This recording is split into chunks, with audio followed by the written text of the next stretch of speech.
बिस्मिल्लाह। आजकल viewers and students, लोगों के दिमाग में एक चीज़ है कि स्पीकिंग ज्वाइन कर ली जाए, अंग्रेजी आ जाएगी और हम अंग्रेजी बोलने लगेंगे। वहाँ जाते हैं, स्पीकिंग ज्वाइन करते हैं और स्पीकिंग ज्वाइन करने के बाद फिर उनको कुछ दिनों तक जो है, जब स्पीकिंग ख़त्म कर लेते हैं तो बहुत सी चीज़ें वो एक्सप्लेन नहीं कर पाते, क्योंकि स्पीकिंग की क्लासेस में ज़्यादातर ग्रामर नहीं बताते। वो यही बताते हैं कि how are you fine, where are you, यही सब चीज़ें बताते हैं। लेकिन जब आप वहाँ से सीखने के बाद फील्ड में जाते हैं तो आपको परेशानी होती है, क्योंकि वो लोग ग्रामर आपको पढ़ाते नहीं। जब वो ग्रामर नहीं पढ़ाएंगे तो आप कंप्लीट अंग्रेज़ी बोल नहीं पाएंगे, और आपका अंग्रेज़ी बोलने का मतलब है कि सामने वाले को आपकी बात समझ में आए। मैं एक एग्ज़ाम्पल आपसे ले रहा हूँ कि सपोज़ कर लीजिए कि आपका कोई फ्रेंड जो कि अंग्रेज है, वो हिंदी या कोई लैंग्वेज नहीं जानता है, कोई भी लैंग्वेज नहीं जानता, सिर्फ इंग्लिश जानता है, और आपसे वो कुछ दूरी पर जो है कहीं पे रुका हुआ है। अब आपने उससे पूछा कि how are you, he will say कि ही इज़ फाइन, वो कहेगा कि मैं बहुत बेहतर हूँ। फिर आप उससे सवाल करेंगे आर यू हंग्री, तो कहेगा यस। तब अब आपकी जिम्मेदारी बनती है कि आप उसके लिए खाने का इंतज़ाम करें। लेकिन क्योंकि वो अंग्रेज़ है, इसलिए उसको ग्रामेटिकली सही चीज़ अगर नहीं मालूम होगी तो वेट करेगा थोड़ी देर के लिए। आपने जो है कहा कि मैं खाना भेज रहा हूँ, मैं खाना भेजूँगा, मैं खाना भेज चुका हूँ, ये तो आपने समझा। लेकिन आप अगर ये सोचेंगे कि उसको आप कैसे एक्सप्लेन करेंगे, सपोज़ कि I send food to you, मतलब है कि मैं तुम्हें खाना भेजता हूँ। I am sending food to you, मैं तुम्हें खाना भेज रहा हूँ, मैं तुम्हें खाना भेजूंगा। I will send food to, I have send food to you, मैं तुम्हें खाना भेज चुका हूँ। अब इन सेंटेंस से चार बातें निकलती हैं। मैं तुम्हें खाना भेजता हूँ, मैं तुम्हें खाना भेज रहा हूँ, मैं तुम्हें खाना भेजूंगा, और मैं खाना तुम्हें भेज चुका हूँ। इनमें से चारों सेंटेंसेस में आप उसको वो सेंटेंस बोलिए कि जो आप करने जा रहे हैं। मतलब आप खाना भेज रहे हैं तो आप बोलेंगे I am sending food to you. आप खाना भेजेंगे तो I send food to you, और आपने खाना भेज चुके हैं तो I send food to you. मैं खाना भेजता हूँ, तो इसमें से जो भी एप्रोप्रिएट वर्ड हो आप उसका इस्तेमाल जब ही करेंगे, और उसके भी जब ही उसके समझ में आएगा कि खाना आएगा, कि खाना आ रहा है, कि खाना चल दिया है। तो इसीलिए आपको ग्रामर का जानना बहुत ज़रूरी है। अगर ग्रामर आप ठीक से नहीं जानते तो आप अपनी बात को एक्सप्रेस नहीं कर पाएंगे। इसके लिए आज हम जो है आपको प्रेजेंट टेंस से स्टार्टिंग करेंगे, क्योंकि अंग्रेजी जो है 3 चीज़ों में बटी हुई है, प्रेजेंट, पास्ट और future. Today I will take present tense. Present tense का मतलब है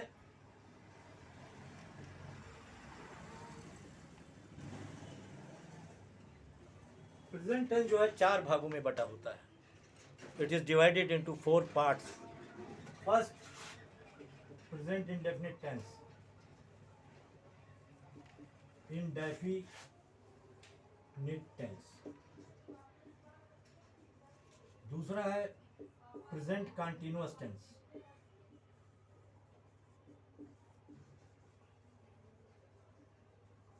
present continuous tense. Third one है present perfect tense, perfect tense.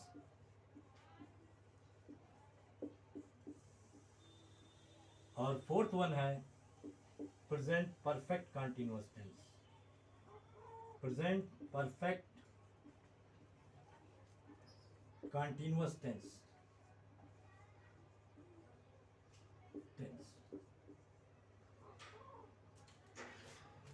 Present tense जो है चार में डिवाइड है, present indefinite tense, present continuous tense, present perfect tense. तो first of all I will take present tense. सबसे पहले मैं स्टार्टिंग करूंगा प्रेजेंट इंडेफिनिट टेंस की।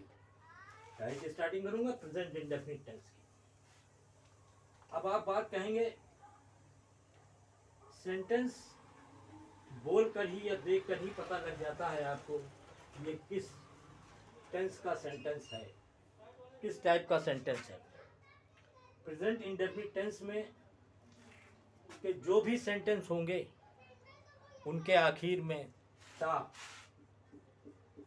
ती, ते आपको मिलेगा। सपोज राम जाता है, वे खाना खाते हैं, तुम सोते हो। तो ये सब क्या है, सारे एग्जाम्पल प्रेजेंट इंडेफिनिट टेंस के हैं। और प्रेजेंट इंडेफिनिट टेंस में आपको मैंने अभी पिछली क्लास में बताया था कि सिंगुलर नंबर और प्लूरल नंबर। सिंगुलर नंबर में ही, सी, इट और कोई नाम, कोई भी नाम जैसे राम, सीता, रहीम एटसेट्रा, ये सिंगुलर नंबर में आते हैं। कहाँ पे आते हैं? सिंगुलर नंबर में। अब दूसरी चीज जो है, इनको छोड़ के, इनके अलावा आई, वी, यू, दे, ये प्लूरल नंबर्स हैं।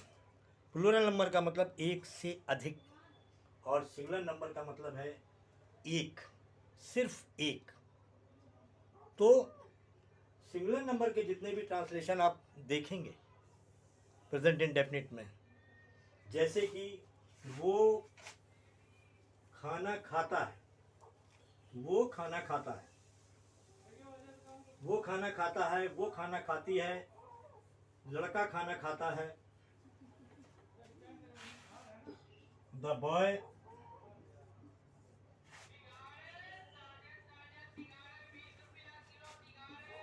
ईट्स फूड, लड़का जाता है,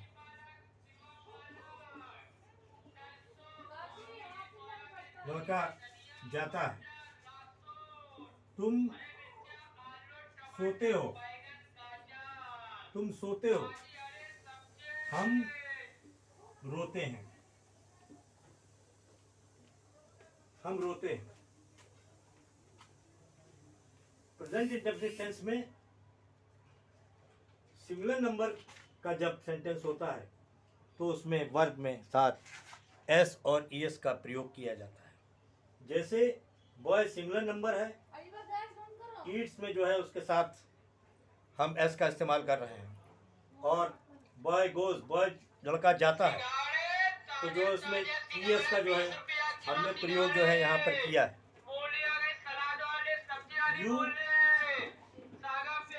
यू सिंगुलर प्लूरल नंबर है जहाँ पर एस का यूज हमने नहीं किया है। और वी हम रोते हैं, तो इसमें जो है हमने एस या यस का प्रयोग नहीं किया है। ये प्लूरल नंबर का है।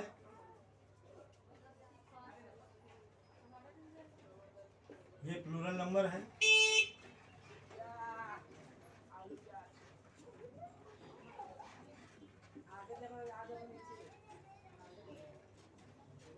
नंबर है।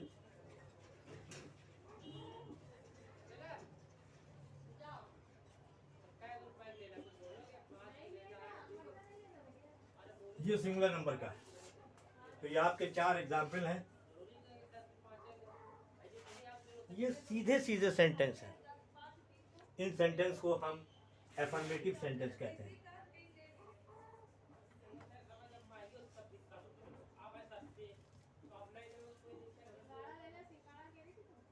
एफर्मेटिव सेंटेंस कहते हैं।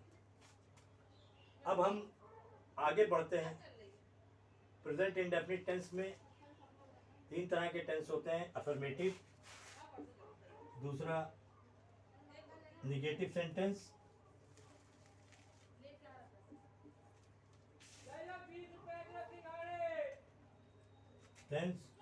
तथा interrogative sentence. Interrogative sentence, interrogative sentence. तो ये एफर्मेटिव सेंटेंस थे। अब हम आपको आगे निगेटिव सेंटेंस बताएंगे, फिर इंट्रोगेटिव सेंटेंस बताएंगे। निगेटिव सेंटेंस में वो खाना नहीं खाता है, तुम नहीं सोते हो, तुम नहीं पढ़ते हो, इस टाइप के सेंटेंसेस आपको मिलेंगे निगेटिव में। हम नहीं सोते हैं, हम स्कूल नहीं जाते हैं, वो नहीं रोता है, हम नहीं पढ़ते हैं, इस टाइप का जो है यूज़ होता है। लेकिन नहीं कि अभी तो जो सीधा सेंटेंस था, लेकिन अब हम आपको नहीं की अंग्रेजी आपको मालूम होनी चाहिए। नहीं के लिए सिंगुलर नंबर में डज नॉट और प्लूरल नंबर में डू नॉट का इस्तेमाल करते हैं। डू नॉट का इस्तेमाल करते हैं। सपोज वो नहीं जाता है, example he does not go. और एक बात ये होती है कि निगेटिव सेंटेंस में ई एस और एस का इस्तेमाल नहीं होता है किसी भी हालत में। एस यू एस का इस्तेमाल चाहे वो सिंगुलर नंबर हो और चाहे वो प्लूरल नंबर हो। सपोज 1, दूसरा यू डू नॉट गो, तुम नहीं जाते हो। ये सिंगुलर नंबर का है, इसलिए डज नॉट का प्रयोग यहाँ पर नहीं होता। हम नहीं रोते हैं, वी डू नॉट वीप। हम नहीं रोते, we do not weep. Does not, do not, ये सेंटेंस में हेल्पिंग वर्ब का काम करते हैं। किसका काम करते हैं? सहायक क्रिया का, हेल्पिंग वर्ब का काम करते हैं। तो आप मेरे समझ से आप समझ गए होंगे डज नॉट का प्रयोग नहीं के लिए होता है, डू नॉट का प्रयोग नहीं के लिए होता है। लेकिन अब ये सिंगुलर नंबर, प्लूरल नंबर पे डिपेंड करता है आप कहाँ पर हैं। अब हम आते हैं इंट्रोगेटिव सेंटेंसेस पर। कहाँ पर आते हैं? इंट्रोगेटिव सेंटेंसेस पर। इंट्रोगेटिव सेंटेंसेस में आपने देखा होगा वो स्कूल क्यों जाता है, कब, क्यों, कहाँ का इस्तेमाल जब सेंटेंसेस में होता है तो वो सेंटेंस इंट्रोगेटिव सेंटेंस बन जाते हैं। वाई की अंग्रेजी क्यों होती है, वेयर की अंग्रेजी कहाँ होती है, वेयर की अंग्रेजी कहाँ होती है, और व्हेन कब की अंग्रेजी है। व्हेन कब की अंग्रेजी है। जब, कब, क्यों और कहाँ सेंटेंस के बीच में आते हैं तो कब क्यों कहाँ की अंग्रेजी इस्तेमाल की जाती है। अगर ये शुरू में आते हैं तो इनका काम डस से, सिर्फ डस से चल जाता है, सिर्फ डस और डू से ही चल जाता है। जैसे देखिए,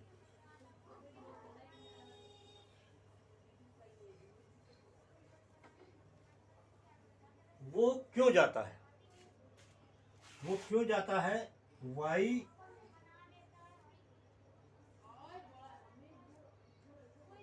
डज ही गो, वो क्यों जाता है।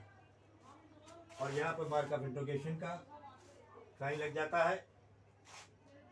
अब सिर्फ ये होता है सेंटेंस के शुरू में अगर क्यों का इस्तेमाल किया गया है, क्यों वो जाता है, तो यहाँ पर आपको वाई की ज़रूरत नहीं है। Does he go, does he गो से ही काम चल जाएगा, आपको वाई नहीं लेने की ज़रूरत है, आपको वाई लेने की ज़रूरत नहीं है। इसी तरीके से वाई डू यू गो, तुम क्यों जाते हो। तो वाई, क्योंकि क्यों बीच में है तो वाई का इस्तेमाल आपको करना पड़ेगा। Why does do you go. अब होता क्यों तुम जाते हो, do you go, do you go, तो यहाँ पर इस्तेमाल हो जाएगा डू यू गो, तुम क्यों जाते हो। क्यों तुम जाते हो यहाँ पर था, क्यों तुम क्यों जाते हो, क्यों बीच में आ रहा है और यहाँ पर क्यों पहले आ रहा है। तो सेंटेंसेस में हमें ये मालूम हो जाना चाहिए कि हम क्या चीज़ कहने जा रहे हैं, हम क्या करने जा रहे हैं। मेरी समझ से आप लोगों को समझ में आ गया होगा प्रेजेंट टेंस के बारे में। प्रेजेंट टेंस की सबसे बड़ी खूबी यह है कि इसके लास्ट में सेंटेंस में ताती ते आता है। डज नॉट और डू नॉट का इस्तेमाल निगेटिव सेंटेंस में होता है। एफर्मेटिव सेंटेंस में वर्ब में सिंगुलर नंबर की जो सब्जेक्ट हैं उनमें एस और ईएस का इस्तेमाल होता है। जैसे कि वो जाता है, ही गोज़, तुम जाते हो, यू गो। इस तरीके से हम लोग इसको ख़त्म करते हैं प्रेजेंट टेंस को, और आने वाली क्लास में, अगले क्लास में मैं आपको प्रेजेंट कंटीन्यूअस टेंस के बारे में बताऊंगा।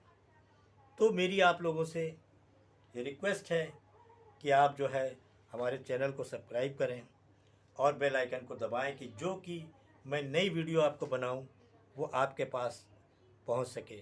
आप इंग्लिश स्पीकिंग कोर्स ज्वाइन करिए, लेकिन ग्रामर को अच्छी तरह समझ लीजिए कि ग्रामर क्या है, तभी आप फ़र्क कर सकते हैं, वरना फ़र्क नहीं कर सकते। Thank you.